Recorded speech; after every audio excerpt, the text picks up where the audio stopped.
అందుకే గాంధీ లాంటి వాళ్ళు రామరాజ్యం కావాలి, ఈ భారతదేశానికి రామరాజ్యం కావాలి అన్నారు తప్ప రామనారాయణ రాజ్యం కావాలని ఎవరు అనరు. ఇప్పుడు సీతారామ అంటారు. శుద్ధ బ్రహ్మ పరాత్పర రామ. భద్రాచలంలో అంగరంగ వైభవంగా శ్రీరామనవమి రోజు రాబోతుంది.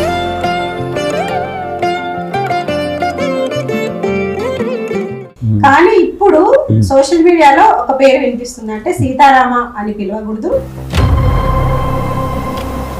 రామనారాయణ అని పిలవాలి అని. ఒక ఇరుక కూడా లేని సమయంలో ఇక్కడ పెట్టుకున్నాం రామ అని. అసలు ఏం జరుగుతుంది, ఎందుకు ఈ విధంగా మన సోషల్ మీడియాలో వస్తుంది? చందన హే సుదేశ్ కమాటి తపో భూమి హర్ గ్రామ హై. గురుజీ ఇప్పుడు సీతారామ అంటారు. భద్రాచలంలో అంగరంగ వైభవంగా శ్రీరామనవమి రోజు రాబోతుంది సీతారాముల కళ్యాణం. ఎప్పటి నుంచో ఉంది ఆ పేరు కూడా సీతారామ అనేది, మన పూర్వీకుల నుంచి ఆ పేరు వస్తుంది. కానీ ఇప్పుడు సోషల్ మీడియాలో ఒక పేరు వినిపిస్తుంది, అంటే సీతారామ అని పిలవకూడదు, రామనారాయణ అని పిలవాలి అని కొంచెం అంటున్నారు. అసలు ఏం జరుగుతుంది, ఎందుకు ఈ విధంగా మన సోషల్ మీడియాలో వస్తుంది? కొంతమంది ఎందుకు ఇలా పేరు మార్చాలని అనుకుంటున్నారు, దీని గురించి మీరేమంటారు? ఇది చాలా మంచి ప్రశ్న అడిగారమ్మా, అద్భుతమైన ప్రశ్న. నేను చిన్నప్పటి నుండి చూస్తున్నాను, 2 సంవత్సరాలన్నర 3 సంవత్సరాలు, అంటే నాకు ఇటువంటి ఒక ఇరుక కూడా లేని సమయంలో ఇక్కడ పెట్టుకున్నాం రామ అని. అంటే అంత రామతో అంత కనెక్ట్ అయింది ఈ మొత్తం భారతదేశం. ఒకప్పుడు భద్రాచలంలో శ్రీరామనవమి వేడుకలు జరుగుతుంటే యావత్తు భారతదేశం అంతా ప్రతి గ్రామం ప్రతి ఇంటిలో కూడా కళ్యాణం జరిగేంత ఆనందం మనకి ఉండేది. ఆ టీవీల్లో చూసుకుంటే ఏదో ఊరికి 2-3 టీవీలు ఉంటే ఆ టీవీల దగ్గరికి వెళ్ళి భద్రాచలంలో జరుగుతున్న సీతారామ కళ్యాణం దర్శించేవాళ్ళు. అంత ఆనందం పొందేవాళ్ళు, అంత సంతోషం వ్యక్తపరిచేవాళ్ళు. అయితే తర్వాత కాలంలో అది ఎలా జరిగింది, ఎందుకు జరిగింది అనేది మనకి ఎక్కువ అవసరాలు కారణాలు అక్కర్లేదు. కానీ ఇప్పుడు మనకు కావాల్సింది ఏంటంటే ఆ పూర్వ వైభవం. ఎలాగైతే కంచర్ల గోపన్న, ఎలాగైతే రామదాసు, రాముడికి దాసు.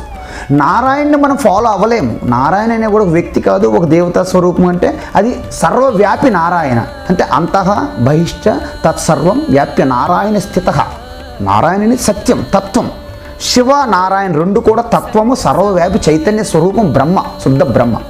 కాబట్టి రామ అనేది ఆ పరమాత్మ నుంచి ఒక మానవ రూపం ధరించి వచ్చి అత్యంత ధర్మంగా అనుష్ఠానం చేసి రామో విగ్రహవాన్ ధర్మ, అంటే రామను కానీ ధర్మం.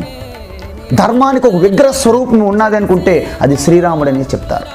అలాంటి శ్రీరాముడికి 16 గుణాలు. అంటే రామాయణం రాయడానికి కారణము కోన్వస్మిన్ సంప్రతంలోకే గుణవాన్ కష్ట వీర్యవాన్ ధర్మజ్ఞశ్చ కృతజ్ఞశ్చ సత్యవాక్యో దృఢవ్రత. అంటే ఇలాంటి 16 గుణాలు. అంటే చారిత్రేణ చ కోయుక్త సర్వభూతేషు కోయిత విద్వాన్ కహ సమర్థశ్చ కశ్చైక ప్రియదర్శన ఆత్మవాన్ కో జితక్రోధ జితిమాన్ కోనసూయక కశ్య బిభ్యతి దేవాశ్చ జాతరోసస్య సంయుగే. ఈ 16 గుణాలు నేను చెప్పాను. అంటే ఇలాంటి 16 గుణాలు ఉన్నటువంటి వ్యక్తి భూమండలంలో ఎవరైనా ఉన్నారా సంప్రతంలోకే అని ప్రశ్న అడిగితే నారద మహర్షి చెప్పాడు, శ్రీరాముడు ఉన్నాడు అయోధ్యలో, దాశరథ పుత్రుడు దాశరథి అని చెప్పారు. అలాంటి శ్రీరాముడిని మనకి ఒక ఇన్స్పిరేషన్, ఒక ఆదర్శం, ఒక స్ఫూర్తి. అలాంటి శ్రీరాముడిని అస్తిత్వం తీసేసి అక్కడ రామనారాయణ పెడితే మన ఒరిజినల్ రియాలిటీ పోయింది అక్కడ.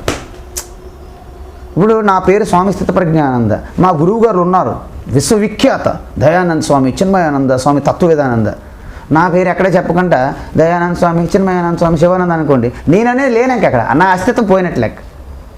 నా అస్తిత్వం లేకపోయినా నాకు పర్వాలేదు, కానీ నా తర్వాత కొంతమంది స్ఫూర్తి నా నుండి పొందవలసిన వాళ్ళకి అది సంకటంగా తయారవుతుంది. శ్రీరామ అంటే అందుకే గాంధీ లాంటి వాళ్ళు రామరాజ్యం కావాలి, ఈ భారతదేశానికి రామరాజ్యం కావాలి అన్నారు తప్ప రామనారాయణ రాజ్యం కావాలని ఎవరు అనరు. తర్వాత రామ అంటే ఇంకొకటమ్మా, నాకు ఇప్పుడే గుర్తొస్తుంది, అలా స్ఫురిస్తుంది, గుర్తు రావట్లేదు. అంటే సకల ఇష్ట దేవతల యొక్క మంత్రాలు బీజాక్షరాలు అన్నీ తీసుకొచ్చి ఒక మిక్సీలో వేస్తే జ్యూస్ వస్తుంది బయటికి. రామ రామ రామ అంటే రామలో ఆ రా అనేది అష్టాక్షర మంత్రం.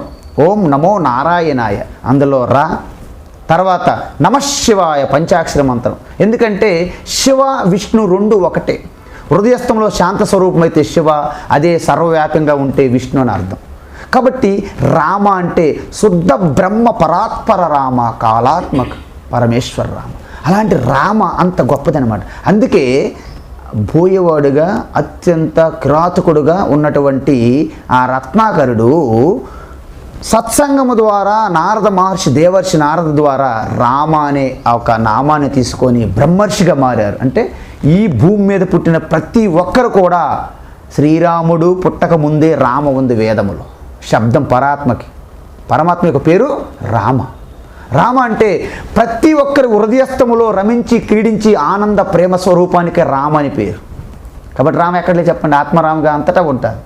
ఆత్మరామ మనకు ఆధారం, అయోధ్య రామ మనకి అస్తిత్వం, భద్రాద్రి రామ మన యొక్క సామర్థ్యము, మన బలం. ఇలాంటి రామ సీతారామ కళ్యాణం. అందుకే రాముణ్ణి తన జీవితమే సేవా భక్తితో పునీతులైనటువంటి ఆ కంచర్ల గోపానికి రామదాస్ అని పేరు వచ్చింది తప్ప రామనారాయణ దాస్ అని చెప్పరు. అందువలన ప్రతి గ్రామము రామరాజ్యం కావాలి, ప్రతి గ్రామము రామనామం రమ్యమైనది రామనామం అంటారు. కానీ రామనారాయణ రమ్యమైనది రామనారాయణ అనేసి కొత్తగా మరి చెప్పలేం. త్యాగరాజు ఇలాంటి వారు రామ అంటే అష్టాక్షరి పంచాక్షరి మంత్రం రెండింటి యొక్క సమ్మిళితమే, సంగమమే రామ అని చెప్పారు. రామ అంటేనే మన యొక్క ఈ భూమండలం అంతా చందన హే సుదేశ్ కమాటి తపోభూమి హర్ గ్రామ హై అరబాలా దేవికి ప్రతిమ బచ్చా బచ్చా రామ హై అన్నారు. కాబట్టి రామ అంటే అంత పవర్ఫుల్. అందుకే రాముడు అంటే ఎవరు? ఆ యొక్క దశరథ పుత్రుడు అంటే ఎవరు? రఘువంశం. ఆ రఘువంశం యొక్క కులగురు ఎవరు? వశిష్ఠుడు. అందువలన వారి యొక్క ప్రవర ఏముంటుంది? వశిష్ఠ గోత్రోద్భవస్య. అదే సీతాదేవి అమ్మ జానకి అంటే జనక చక్రవర్తి, వారి కులగురు అయినటువంటి గౌతమ ఋషి, వారి ప్రవర గౌతమ గోత్రోద్భవస్య. అందువలన గౌతమ వశిష్ఠ ఈ ప్రవరతో సీతారామ కళ్యాణము జరగవలసినటువంటి గొప్ప అసలు దక్షిణ అయోధ్య లాంటిది. అయోధ్యలో బాలరాముడు, భద్రాచలంలో కళ్యాణ రాముడు. అందుకే సీతారామ కళ్యాణానికి ప్రతిష్ట, అదొక స్థానం భద్రాచలం. అందువలన ఇది చేయకుండా సీత పేరు ఉంచి రాముకి రామనారాయణుడని, రాముడికి 4 భుజాలు ఉన్నాయని, ఇది వైకుంఠ రాముడని, మోక్షరాముడని, రామనారాయణుడని, ఇది ఒక రకమైనటువంటి పైత్యం. అంటే వాళ్ళకు ఉన్నటువంటి పైత్యాన్ని ఎలా కాళిదాసు కవిత్వం కొంత, నా పైత్యం కొంత అని పెట్టి ఒక కవిత్వం రాశారట ఒక అతను. ఆ విధంగా వారి యొక్క రంగులు, వారి యొక్క పైత్యాన్ని రుద్దిస్తున్నారు తప్ప వాస్తవానికి సీతారామస్వామి దేవస్థానం, యాక్చువల్లీ దాని పేరు సీతారామచంద్రస్వామి దేవస్థానం, రామచంద్ర. అందువలన ఇక్కడ సీతారామ కళ్యాణం అనేది జరగాలి. అలా కాకుండా సీత రామ నారాయణ అనగానే కన్ఫ్యూజ్ అయిపోతుంది. ఇప్పుడు రాముడికి నారాయణ పెట్టావు, మరి సీత పక్కన లక్ష్మి పెట్టాలి కదా, అప్పుడేమవుతుంది? సీత లక్ష్మి రామనారాయణ దేవస్థానం అని చెప్పాల్సి వస్తుంది.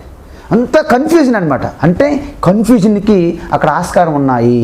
కాబట్టి ఇప్పటికైనా సరే పెద్దవాళ్ళు, గురువులు ఎవరైతే ఎక్కడ ఏ పొరపాటు జరిగిన దాని గురించి మనం తవ్వి చూసుకోవడంలో ఏం లాభం లేదు. ఇప్పటికైనా సరే యథావిధిగా సీతారామచంద్ర స్వామి దేవస్థానంలో సీతారామ కళ్యాణం జరగాలి. సీతారామ కళ్యాణం అంటేనే ప్రతి ఇంటిలో, ప్రతి గ్రామంలో కళ్యాణము, అది జగత్ కళ్యాణము. శ్రీరామ రక్ష సర్వ జగద్రక్ష. కాబట్టి జై శ్రీరామ్, జై సీతారామ.